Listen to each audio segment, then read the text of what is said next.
Bom, vamos entrar hoje no capítulo 8 de Coríntios, de 2 Coríntios, chegando aí na reta quase final, né, do livro. E o capítulo de hoje, muito especial, porque trata de um tema que é controverso por conta do nosso coração, da dureza do nosso coração, mas que, como fica evidente nesse capítulo, onde Paulo vai dar todos os parâmetros, modelos, motivações, razões pelas quais devemos ser generosos. E generosidade ligada ao dinheiro, à riqueza, né? Então, assim, é um capítulo muito importante para uma sociedade como a nossa, capitalista. Desde que eu li, né, na apostila de um dos filhos da escola, que o capitalismo ele não é só um sistema econômico, mas é um modo de viver. E apesar da gente saber disso, mas de repente aquilo iluminou o meu entendimento, e aí ele vai dando exemplos, né, de tipo, tempo é dinheiro, é, enfim, outros exemplos que ele ia dando, que ficou muito claro para mim como a gente deve ter atenção. A gente sabe disso, a Bíblia mesmo nos ensina, né? Jesus nos ensinou, Paulo nos ensinou a como ter cuidado com a mente desse mundo. Paulo principalmente falou: olha, a sua mente deve ser conforme a mente de Cristo, seu reino, quem governa, sua forma de pensar, de ver, de viver. Não é o sistema desse mundo. O sistema desse mundo está entregue a Satanás. O sistema desse mundo flui de acordo com padrões muito pequenos, inferiores, baixos, ligado ao pecado humano, ao egoísmo humano. Então, assim, a necessidade da gente transcender o tempo que a gente vive para valores eternos, né? Mas porque vivemos onde vivemos, vivemos neste mundo, neste corpo. Coríntios fala do tabernáculo, né? Desse lugar de habitação provisório, somos peregrinos, somos de outro lugar, temos outra mente, ou pelo menos deveríamos ter. Só que o que acontece, porque somos fracos, somos influenciáveis, obviamente, precisamos do socorro de Deus, do Espírito, da força e do poder do Espírito para transcender, para enxergar os perigos deste mundo e não deixar de viver conforme os padrões do reino. Esse é o desafio da nossa vida. Porque quando a gente vive os padrões do reino, qual a importância de viver os padrões do reino? A primeira de todas é glorificar Deus. Deus se manifesta através da nossa vivência de acordo com esses padrões, de acordo com essa natureza e para o nosso próprio bem, para que a gente viva a vida abundante que Cristo conquistou para nós na cruz. Então é um capítulo muito especial, né? Meu desejo humano era obrigar as pessoas a ouvirem esse vídeo. E aí, assim, não vai nenhuma arrogância nem pretensão, mas é por causa do texto e por causa do que Calvino diz sobre o texto, a luz que ele traz, a clareza que ele traz, a revelação do Senhor, do Espírito, né? Mas, enfim, não cabe a mim forçar ninguém a ouvir nada, não cabe a mim convencer ninguém de absolutamente nada, mas somente o Espírito de Deus, né? Que faz isso quando a gente lê a palavra, né?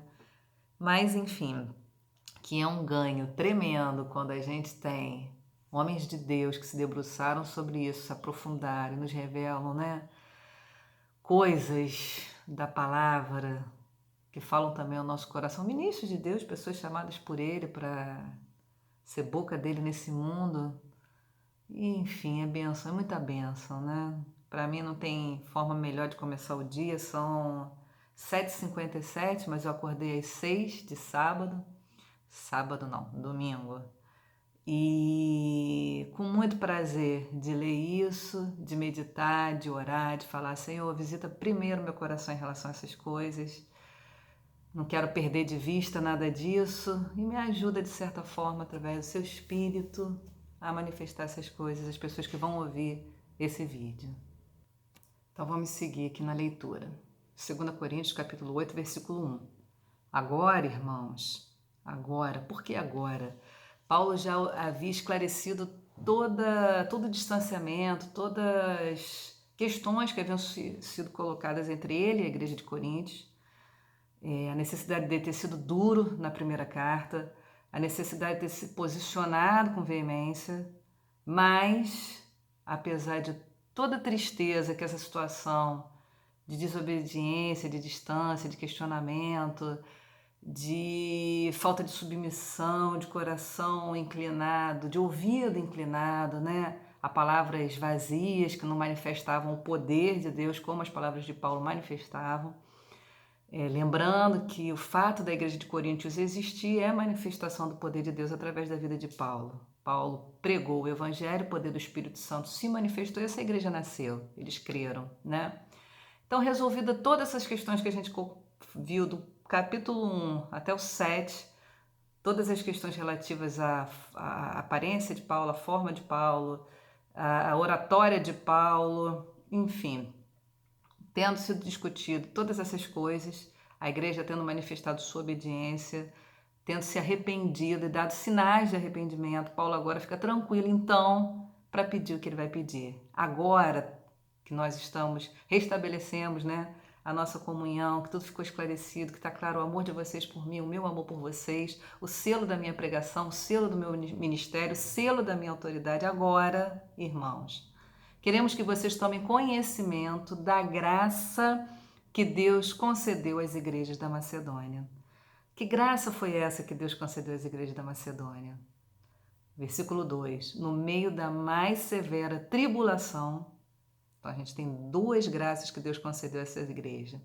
No meio da mais severa tribulação, a grande alegria e a extrema pobreza deles transbordaram em rica generosidade. Então a igreja da Macedônia passava por situação extrema, mas era alegre. Que alegria é essa? Calvino vai dizer.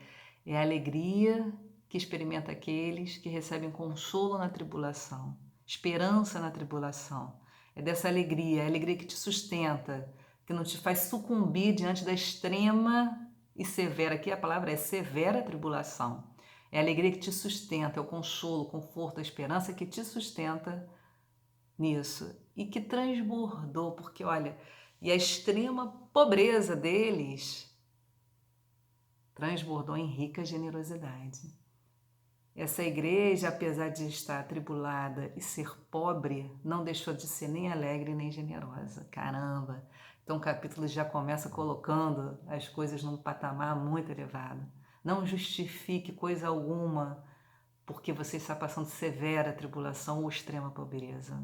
Então já começa elevando muito o padrão, que é o padrão da riqueza do Espírito Santo derramado por Deus, né, através de Jesus Cristo sobre a nossa vida.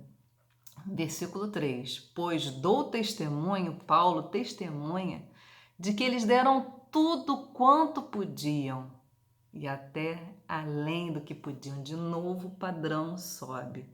Não é que eles deram o que sobraram ou deram um pouco do que podiam dar, mas eles foram além. Olha outro patamar elevado aqui colocado. O nosso chamado como cristão é ir além. Não é só se eximir de fazer o que é errado, mas é ir além, fazer o que nos é pedido com extrema generosidade. A gente pode exemplificar com Zaqueu, quando ele se converte, ele fala, eu vou devolver em medida abundante aquilo que eu defraudei alguém, porque é reino de Deus o parâmetro, o rei deste reino, este parâmetro de rei é de extrema generosidade. Todos nós somos conhecedores e experimentadores dessa generosidade. Então ninguém pode dizer que não sabe o que generosidade é, porque nós temos sido alvos dessa generosidade. Então, o padrão foi lá para cima, né?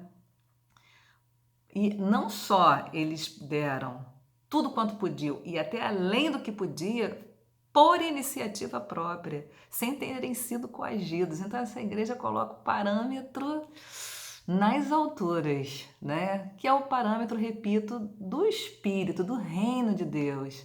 Eles deram tudo o que podiam, além do que podiam e sem terem sido pedidos a isso, sem terem sido coagidos, confrontados a fazer isso, por iniciativa própria. Mas lembrando que no versículo 1 Paulo esclarece para que, né, o homem não seja exaltado, que foi uma graça que Deus concedeu às igrejas da Macedônia. Ele já introduz o capítulo no versículo 1 falando isso. Olha, tome conhecimento da graça que Deus deu à igreja. Que graça? Alegria na severa tribulação e generosidade na extrema pobreza. Uma generosidade que foi além do que possuíam e por iniciativa própria. Olha os parâmetros para a gente de contribuição. Versículo 4. Eles nos suplicaram insistentemente o privilégio de participar da assistência aos santos. Gente, eles tinham alegria. Olha a graça que Deus deu, manifestação da graça de Deus. Alegria na na severa tribulação, abundância de generosidade na extrema pobreza, e deram além por iniciativa própria, suplicando insistentemente, porque sabiam que isso era privilégio. Que visitação! A gente precisa pedir ao Senhor essa visitação, esse coração e esse olho que entende, esse coração que sabe, essa mente que entende, esse olho que enxerga. Que privilégio é poder socorrer. Que privilégio! Essa igreja sabia disso, essa igreja tinha recebido essa graça. Que as nossas igrejas recebam essa graça. Que as pessoas, ao invés de ficarem tão preocupadas em receber, tenham noção do privilégio que é dar. Dar, essa é uma graça de Deus. É uma visitação que a gente devia clamar por ela. Privilégio, a consciência do privilégio de saber dar, de querer dar por iniciativa própria, de querer dar insistentemente, de suplicar para dar, ao invés de suplicar de receber. Que mensagem contrária ao pensamento desse mundo. Vamos lá, por isso que a palavra de Deus tem que ser ruminada, degustada, digerida, apropriada, trazer saúde para a nossa vida e para o nosso corpo. Vamos lá, versículo 5. E não somente fizeram o que esperávamos, mas entregaram-se primeiramente a si mesmos ao Senhor. Claro, é uma ordem que não tem como ser mudada. Isso é fruto de gente que havia se entregado ao Senhor, fruto de gente consagrada ao Senhor. Então, generosidade é selo de quem é consagrado ao Senhor. E depois a nós pela vontade de Deus. E aí Calvino vai dizer que não é que haja uma separação entre se consagrar a Deus e se consagrar a Paulo, no sentido de ser obediente a Paulo, mas porque reconhecem que Paulo é boca de Deus, ministro de Deus, e aí eles se submetem, então, eles se consagram a Deus e a Paulo. Em que sentido, né? Ele vai dizer, e não somente fizeram o que esperávamos, versículo 5, mas entregaram-se primeiramente a si mesmos, ao Senhor, e receberam essa graça maravilhosa, e depois a nós, pela vontade de Deus. Versículo 6.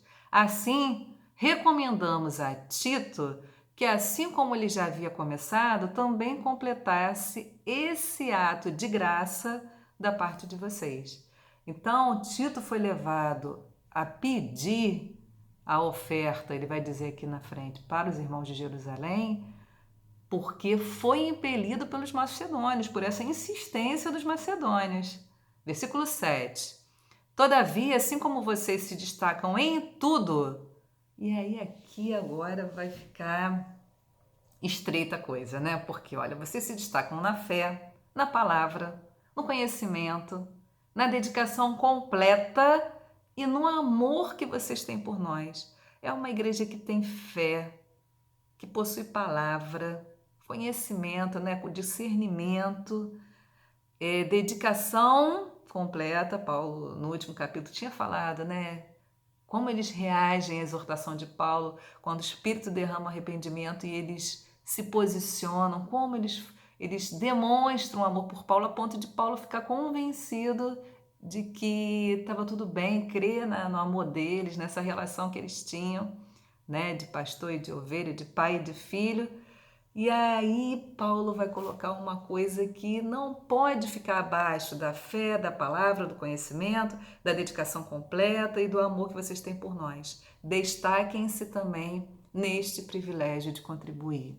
A contribuição, então, entra na mesma medida das demais coisas. Ora, se vocês são destacados na fé, na palavra, no conhecimento, no amor, se destaquem também na contribuição. Olha, versículo 8. Não estou dando uma ordem, mas quero verificar a sinceridade do amor de vocês, comparando com a dedicação dos outros. Era momento, era chance dos coríntios mostrarem que nisso eles também eram dedicados, nisso eles também iam além, né? Então Paulo está falando não por ordem, ainda que eu pudesse pedir, né, na posição que eu estou de ministro de Deus, de pessoa de boca de Deus, de pessoa validada, autorizada, mas não tô, é uma oportunidade para vocês tremenda. Então, a contribuição não pode ser, a falta de contribuição, né, não pode ser justificada pela extrema pobreza, né? Ela deve ser voluntária, ela deve vir com noção de privilégio. E ele vai dizer, né, o privilégio, e ele vai falar que é uma baita de uma oportunidade contribuir. Olha quanta riqueza nesse texto sobre contribuição. Se você antes tinha alguma dúvida da necessidade de contribuir, se havia alguma dúvida, depois desse vídeo não vai haver mais nenhuma, né? Versículo 9. Pois vocês conhecem a graça... Aí agora, gente, é belíssimo. Pois vocês conhecem a graça de nosso Senhor Jesus Cristo, que sendo rico, se fez pobre por amor de vocês, para que por meio de sua pobreza vocês se tornassem ricos. Então, um modelo... Se o modelo da igreja macedônia já era alto, uma igreja de severa tribulação, mas que tem alegria, de extrema pobreza, mas tem abundância de generosidade, tem noção de privilégio, de contribuição, tem prontidão, sem que, né, tem iniciativa, não foram impelidos mas era a inclinação do coração deles. Então, esse modelo de igreja já é um modelo muito superior, quem dirá Cristo, que como cabeça da igreja, né, é o modelo supremo, é o modelo maior, é o modelo final, é o modelo perfeito. E aí quando ele diz, né, pois vocês conhecem a graça do nosso Senhor. Então essas manifestações da graça, né, Deus deu alegria na tribulação, deu generosidade, né? Paulo começa dizendo que foi essa graça que Deus derramou sobre a igreja da Macedônia. Há uma graça que Deus derramou, que foi dar o seu Filho Jesus Cristo. Então ele fala, vocês conhecem a graça de nosso Senhor Jesus Cristo, que sendo rico, ele era rico porque ele era Deus. Todas as coisas foram feitas por meio do Verbo, a palavra de Deus, Cristo. Ainda que aqui ele tivesse abrido mão de toda a sua riqueza, de toda a sua glória, ele continuava sendo herdeiro de todas as coisas. Deus colocou debaixo dos seus pés todas as coisas, deu a ele toda a autoridade, mas ele se fez pobre. Ele era rico, riquíssimo, mas se fez pobre por amor da gente, por amor de vocês, para que por meio de sua pobreza vocês se tornassem ricos. E aí Calvino fala uma coisa muito interessante, que Jesus consagre então a pobreza. Pobreza não é desculpa. Aliás, de forma geral, a gente vê mais generosidade na pobreza do que na riqueza, por conta do perigo que a riqueza é. Há diversos, de Gênesis a Apocalipse, há diversas advertências a respeito do perigo da riqueza, de que a riqueza é um Deus que a gente facilmente coloca no lugar do Deus verdadeiro, do nosso Deus. Então, quando o Calvino vai dizer que Jesus consagra a pobreza, dizendo, né, que não não há justificativa para que essa graça de doar-se, ele doou-se a si mesmo. Ele se fez pobre, ele se esvaziou da sua glória para que então nós fôssemos enriquecidos. Que desculpa a gente vai dar? Como fugir dessa doação? Se hoje a gente tem amor por Deus, se hoje Deus é o sentido da nossa vida, Cristo nosso Senhor, o Espírito nosso Consolador, é porque essa graça foi derramada sobre nós. E nós então somos feitos agentes dessa graça. Ela tem que transbordar essa graça que a gente recebeu generosamente de Cristo. Ele ter sido feito pobre espontaneamente, como a igreja da Macedônia, é um parâmetro para a gente. Naturalmente, o dar deve vir e fluir de nós, que temos o Espírito do Senhor. E se isso não acontece, a gente deve clamar a Deus que aconteça. Não devemos resistir ao privilégio de dar, de contribuir. Vamos lá. Versículo 10. Este é meu conselho, convém que vocês contribuam, já que desde o ano passado vocês foram os primeiros, não somente a contribuir, mas também a propor esse plano. Então parece que Calvino vai dizer que no meio do caminho a igreja de Coríntios não perseverou. Então Paulo está chamando, mais uma vez a igreja a ter o privilégio de não perder a chance, a grande oportunidade de manifestar essa graça de Deus contribuindo. Persevere, vocês foram os primeiros não somente a contribuir, mas também a propor o plano. Versículo 11. Agora completem a obra, para que a forte disposição de realizá-la, então começou com uma disposição, com um plano, seja igualada pelo zelo em concluí-la. Não é só o querer fazer, mas o fazer de fato, de acordo com os bens que vocês possuem. E aí, sobre essa equidade, de acordo com os bens que vocês possuem, vamos ler aqui mais adiante o versículo 12. Porque se há prontidão, a contribuição é aceitável. Lógico, sempre é à disposição do coração.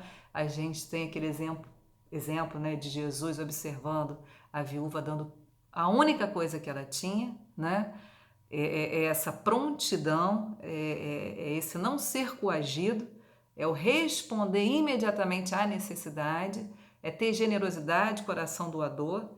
E a gente vê esse exemplo na viúva, que ele fala, Jesus já fala, ela deu o pouco, mas ela deu tudo. Como sempre, o que dá valor a qualquer obra nossa, primeiro o que dá valor é o fato de Cristo ter nos chamado para boas obras. É Ele que qualifica nossas obras. E sempre a motivação, a inclinação do coração. Então ele vai falar aqui, se há prontidão, a contribuição é aceitável. Olha quantos parâmetros em relação à contribuição. De acordo com aquilo que alguém tem e não de acordo com o que não tem. E aí, o que Paulo está querendo dizer aqui, o que está mostrando aqui, é o equilíbrio nisso, não é uma coação, e aí isso Calvino vai falar no comentário dele, a querer que se dê tudo baseado na igreja primitiva, em que todos vendiam o que tinham, nada era de uma pessoa só, eles vendiam o que tinham naquele movimento inicial da igreja e repartiam tudo entre eles e ninguém tinha falta nenhuma. O que Paulo está dizendo aqui, Calvino vai dizer, não é isso. O que é igual àquilo é que não deve haver falta, mas não é que a gente deva vender tudo que tem e distribuir, Inclusive ontem eu ouvi uma pregação do pastor Antônio Carlos, que ele fala isso, olha, não é você pegar os seus bens, vender, sair pela rua distribuindo dinheiro, não é isso, não é esse o ponto aqui, Paulo vai dizer. Aqui o ponto, inclusive, porque pode ser até fácil que eu pontualmente abra mão de alguma coisa e pontualmente seja muito generosa. Agora, quando ele diz de acordo com o que eu tenho, é uma constância. E aí não exclui ninguém, pelo contrário, inclui a todos, porque todos têm alguma coisa para dar. O exemplo da viúva mostra isso. Então, é uma coisa muito inclusiva, equilibrada e veemente, porque da graça que recebemos, dessa graça devemos ser generosos, né? Então, a medida é de acordo com o que a gente tem. O que não pode haver é falta. Todos têm que ter. E aí Calvino vai falar também, aqui ó, vou ler o 13. Nosso desejo não é que outros sejam aliviados enquanto vocês são sobrecarregados, mas que haja igualdade. O que Calvino vai dizer dessa igualdade? Que é a mesma coisa que aquele que tem muito come, o que tem pouco vai comer? Não necessariamente, mas que ambos comam, que haja bondade e generosidade que cubra a falta. Não é uma igualdade de mesma comida, mas de mesma barriga cheia, de que não haja falta. É isso que fala muito mal do Evangelho. A gente não pode ter gente perto da gente passando carência extrema e a gente fingir que não está vendo. Não há desculpa para isso, não há desculpa se a gente for olhar isso como a graça, da mesma forma que não há mérito nenhum em nós, para que a graça de Deus fosse derramada sobre nós, não tem que haver mérito nenhum naquele para quem a gente está doando. É graça, é favor imerecido. Lógico, Paulo vai dar, não aqui, mas... Bom, aqui está pedindo para os santos de Jerusalém, né? Então é para a igreja. Lógico que os irmãos têm que ser os primeiros a serem supridos. A gente vive num mundo, e aí a gente vai abrir esse leque aqui do privilégio, do zelo por contribuir, da baita oportunidade de glorificar a Deus através da contribuição. A gente vive num mundo que sempre vai haver desigualdade, Jesus falou isso, os pobres sempre estarão no meio de vocês, então sempre haverá esse espaço de generosidade. E ele é necessário de ser exercitado porque, não se engane, nosso coração é duro. Ninguém vai dar demais, não existe isso. Nós não somos esse tipo de gente que dá demais. A gente vê ao longo da história algumas exceções nesse sentido, mas a regra é que o dinheiro tem um poder de nos fazer egoístas. Então, essa oportunidade de dar, ela acontece todos os dias. E a gente deve estar aberto a essa oportunidade, para que o nosso coração não endureça e a gente coloque a nossa fé no dinheiro ao invés da nossa fé em Deus. Ele vai seguir aqui. Então, deixando claro que igualdade é para que não haja fome, e não igualdade no sentido de equivalência, né? Versículo 14. No presente momento, a fartura de vocês suprirá a necessidade deles, para que, por sua vez, a fartura deles supra a necessidade de vocês. Então, haverá igualdade, como está escrito. Antes de eu entrar aqui. Nesse momento, é o momento dos coríntios suprirem a necessidade da igreja de Jerusalém, que estava passando por uma grande fome, né? Os macedônios já haviam contribuído. Paulo chama os coríntios a efetivar a contribuição que eles prontamente já haviam dado, mas que, por conta da abundância, poderiam dar mais. E Paulo fala, não percam essa oportunidade de serem generosos. E aí, então, eu quero só voltar aqui, ó, quando ele fala que hoje vocês estão dando, mas certamente haverá retorno. Não retorno, que a gente tem que entender, Calvino também vai dizer isso, não é para você dar esperando o retorno, porque não há pessoa que passe por essa vida sem que tenha em algum momento necessidade física, financeira, algum tipo de necessidade.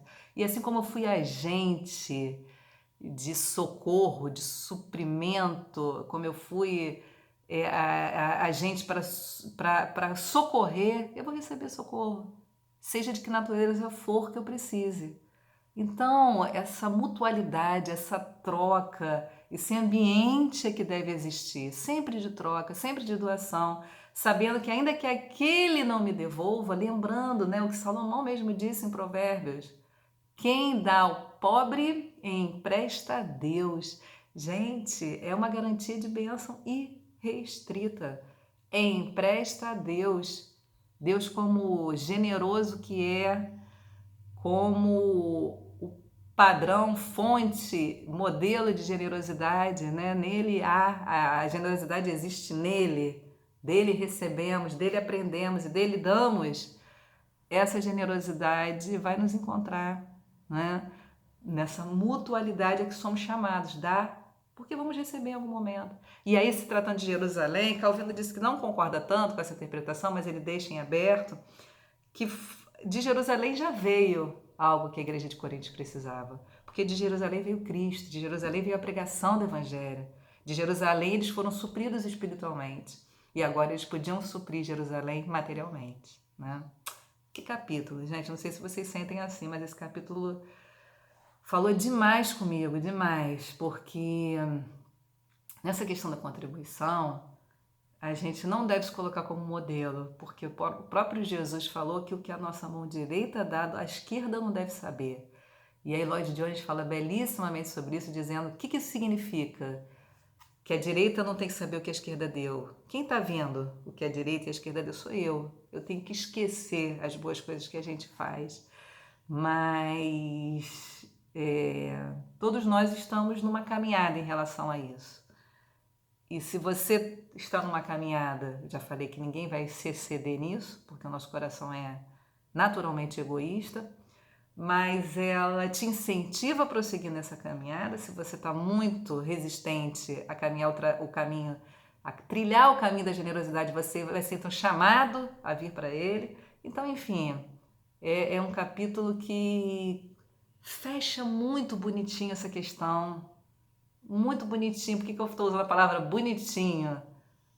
Porque é sem apelo, dá para receber, dá porque então Deus vai te abençoar, sem esse apelo da teologia da prosperidade, mas também sem o apelo de que dê tudo, porque senão você não é, né, o crente que deveria ser.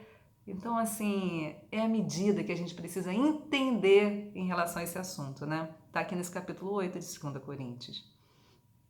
Então, já falei aqui de Jerusalém, de Coríntios, né? A fartura de vocês suprirá a necessidade deles, para que, por sua vez, a fartura deles supra a necessidade de vocês, e então haverá igualdade. Como está escrito, quem tinha recolhido muito não teve demais, e não faltou a quem tinha recolhido pouco. E aí, essa palavra é sobre o maná no deserto. E aí é belíssimo o fundamento da nossa generosidade, o fundamento da nossa contribuição. Paulo então vai desenhar para a gente, para que fique bem claro, o espelho não, o desenho, né? Vou continuar usando esse termo mesmo. É o maná no deserto. O sustento caía do céu na medida que cada um precisava. E cada um ia lá, precisava de acordo com o número de pessoas da sua família, né? Então Deus deu do céu a provisão. Vem de Deus, o sustento vem de Deus. Isso é a primeira proteção para o nosso coração em relação à riqueza. É saber que não foi o teu braço, não foi a tua inteligência, não foi o teu esforço, foi graça de Deus que te sustenta, que nos sustenta, que derrama sobre nós provisão, que derrama sobre nós bênçãos sem medidas nessa área em todas, né? Generoso que Deus é, bondoso, misericordioso, longânimo, enfim, amoroso. E cada um devia se prover daquilo que precisava, não além, não além. E aí Calvino vai dizer, tá aí a medida. Riqueza só pode servir para uma coisa, segundo a palavra de Deus. E isso é duro demais para a gente ouvir. Riqueza só pode servir, e é só a mesma palavra, tá? Para que a gente doe mais. Então, tem um texto belíssimo sobre isso. Agora, poxa vida, eu não vou saber se é John Wesley o Jonathan Edwards, sobre como como eles lidavam com a riqueza. Então, você ouvir num tempo como o nosso, de propriedade privada, de acúmulo de riqueza, de consumo, de que a abundância que Deus derrama sobre a sua vida é para você doar mais, só o Espírito de Deus para convencer a gente, nosso coração egoísta, de que é para esse propósito e não para o nosso próprio deleite, que as riquezas de Deus vêm sobre a nossa vida. Então, maná era a medida da necessidade. Se ele era acumulado mais, ele apodrecia. E Calvino vai fazer uma analogia que eu peço ao Espírito do Senhor que coloque esse temor no seu coração. Quando a riqueza é usada de forma indevida, ela traz apodrecimento para a nossa vida. Palavra fortíssima. O fato do maná apodrecer, de você reter o que não é seu, reter mais do que o que você precisa, é fonte de doença para a sua vida e não de prosperidade, de bênção, de riqueza verdadeira.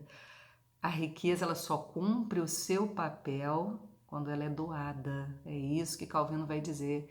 Ele vai dizer que o bem verdadeiramente seu é aquele que você doa. Até escrevi isso na época que eu li no Instagram. A gente precisa ter essa mente. A mente do reino é essa. Riqueza retida não cumpre o seu papel. Traz dano, apodrece dentro da nossa vida, dentro da nossa conta bancária, dentro da nossa casa.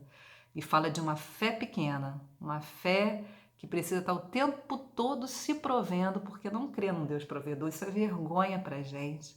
Não crê que eu preciso prover todas as coisas, porque senão eu vou ter falta. Isso fala de uma falta de fé num Deus provedor. Olha quanto alerta há nesse capítulo. Ou eu creio que Deus provê, ou eu creio que quem provê, quem me garante, quem me sustenta é o dinheiro. A gente tem que ter muito cuidado com isso. E aí ele termina, eu vou fechar, apesar do tempo, quase 40 minutos, porque o fechamento não tem por que entrar num outro vídeo, né? Ele vai dizer: agradeço a Deus ter ele posto no coração de Tito o mesmo cuidado que tenho por vocês, pois Tito não apenas aceitou o nosso pedido, mas está indo até vocês com muito entusiasmo e por iniciativa própria. Então, Tito, compelido pelos macedônios, está indo até os coríntios recolher essa oferta. Com ele estamos enviando o irmão que é recomendado por todas as igrejas por seu serviço no Evangelho. Ele não vai dar um nome. Calvino vai dizer que a maioria dos estudiosos diz que esse homem é Barnabé. Não só por isso, mas ele também foi escolhido pelas igrejas para nos acompanhar quando formos ministrar esta doação, o que fazemos para honrar o próprio Senhor e mostrar a nossa disposição. Esse fechamento Calvino vai mostrar Paulo deixando bem clara a idoneidade de todos que estão lidando com a oferta. Coisa importante quando a gente fala de dinheiro, né? Queremos evitar que alguém nos critique quanto ao nosso modo de administrar essa generosa oferta. Então ele está se cercando de pessoas como Tito, Barnabé e uma terceira pessoa que Calvino vai dizer que possivelmente é Lucas, pois estamos tendo cuidado de fazer o que é correto, não apenas aos olhos do Senhor, mas também aos olhos dos homens. Então, quanto ao assunto é dinheiro, tu tem que ficar muito claro, né? A reputação neste caso, não só neste caso, obviamente, mas principalmente nesse caso, é muito importante. Além disso, estamos enviando com eles o nosso irmão, esse aqui seria Lucas, que muitas vezes e de muitas maneiras já nos provou que é muito dedicado.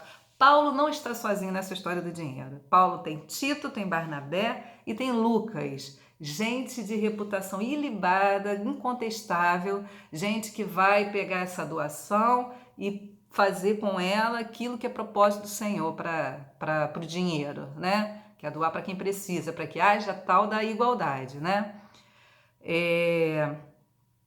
E agora ainda mais por causa da grande confiança que ele tem em vocês. Quanto a Tito, ele é meu companheiro e cooperador entre vocês. Quanto a nossos irmãos, provavelmente Barnabé e Lucas, eles são representantes das igrejas e uma honra para Cristo. Portanto, diante das demais igrejas, demonstre a esses irmãos a prova do amor que vocês têm e a razão do orgulho que temos de vocês. Então, Paulo recomenda Tito, Barnabé e Lucas, pessoas de reputação, de grande reputação, para gerir toda essa coisa da oferta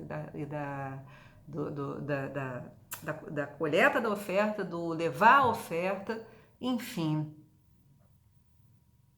No fim, ele fecha com outra coisa muito importante, transparência. A gente tem que lidar com dinheiro com